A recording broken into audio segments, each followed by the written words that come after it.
A nice sunny day out there. I think about going fly fishing, but I got work to do.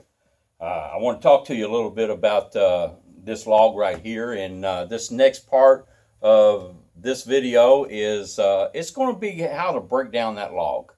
Let's say that tree went down and it's laying out in your yard, and you need to get it cut up, and you're anxious to get that piece on the lathe. So how do you go about doing that?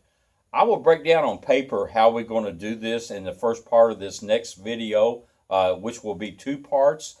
I'll break it down on paper, and then the next video following that the next week we'll be outside with a chainsaw chopping this thing out. But I want to explain to you first how we're going to get there. And we take this blank right here, and we would use it as a bow blank, and you would actually could see a piece of natural edge bow in here if I draw this out like that. So you could see that the natural edge would be up here on top, and then we'll have a bow in there. And how do I get this out of that log?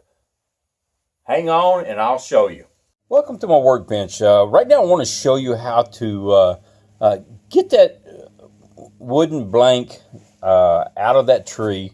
And many times I like symmetry. Symmetry is something that I focus on in all my pieces, especially starting out. Sometimes I'll go the opposite way, but not very often. It depends on what you want. I always say that design starts at the log, and here's what I mean. We got a tree here that's fell down, and this thing is probably 15 inches across, okay? So we're going to give it 15 inches. And then we're going to cut this tree about 36 inches. And I will explain these measurements here in a second. And so we got this tree that's going to look like this, and we've cut this log out. And the reason why I had 36, I will double the 15, which would be 30, and then I would add 6 inches to cut off some checks and cracks out of it before I put it on the lathe. Let's say every tree has got the center of it, and that's called the pith.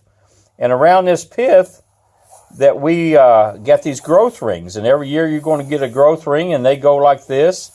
So I have to look at these growth rings, and I have to decide which way I can get the best symmetrical piece out of that. So by looking at that, I can see up here across the top is equal growth rings from one side to the other, and then on this bottom side like that. So in other words, I will be getting a bow out of this side, because most of the time I'm doing natural edge bows. Now you don't have to do natural edge bows. You could turn this bow over and use this up here as the mouth. Now once I've got the design in mind and the distinctive part that I want to cut this tree, I will take my chainsaw and I will run down here, leaving about a 3-inch stock in between, and I will run that down the width of my chainsaw blade, which would be about 3-4 inches, whatever that would be. And then I would take a wedge, and I would, right here close to the center, which is the pith, I would take a wedge and I would drive it down into that saw curve. And that would split this log all the way down. And then I would do the same on this other one.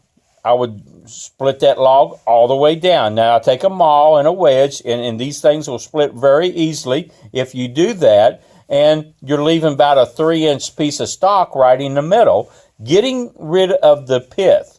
Because right in that pith right there, you always have these little cracks that come from it. And why would you have them? The reason why is because that pith is the hardest part of the tree. And all this wood around that is softer. So you're going to get what they call check cracks coming from that tree. And sometimes, that over a period of time, that will come all the way out to the edge of the log. Just like that right there. So you really want to focus on that, on how you cut this out. If I cut this across this way, it wouldn't have been as good a piece, because the symmetry of the growth rings would be different. And I think that is very, very important, especially when you look on the inside of a bowl after you're done. And it starts right here on how you can get the symmetry piece out of your log. Now, I would have 3 pieces of wood after I cut this out, and it would look similar to this. And I would have these 3 pieces, with this being the 3-inch pieces. Now, I get a bowl there, and I can get a bowl there. I would cut this log in half, and these bowls would be out right there off of all these 2 pieces that look like this on the outside edge. Now, and I could, like I said a while ago, I can turn these around if I wanted, and you need to do that on a couple just to see what the grain effect on the inside of that bowl will be and on the outside of that bowl will be. And you'll be amazed. It kind of gives you a chevron look to a bowl, which is kind of interesting. But most of the time I'm doing natural edge, so most of mine's going to be turned out like that, like I showed you here. Now, this center piece, I cut that piece right there, the pith out on my bandsaw.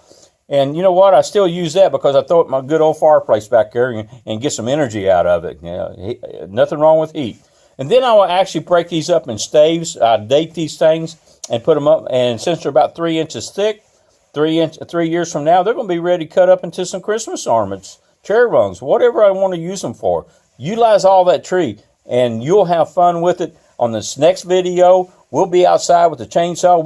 We'll be cutting this piece up, and I'll show you exactly what we're talking about. See you then. Have a great day, and be safe.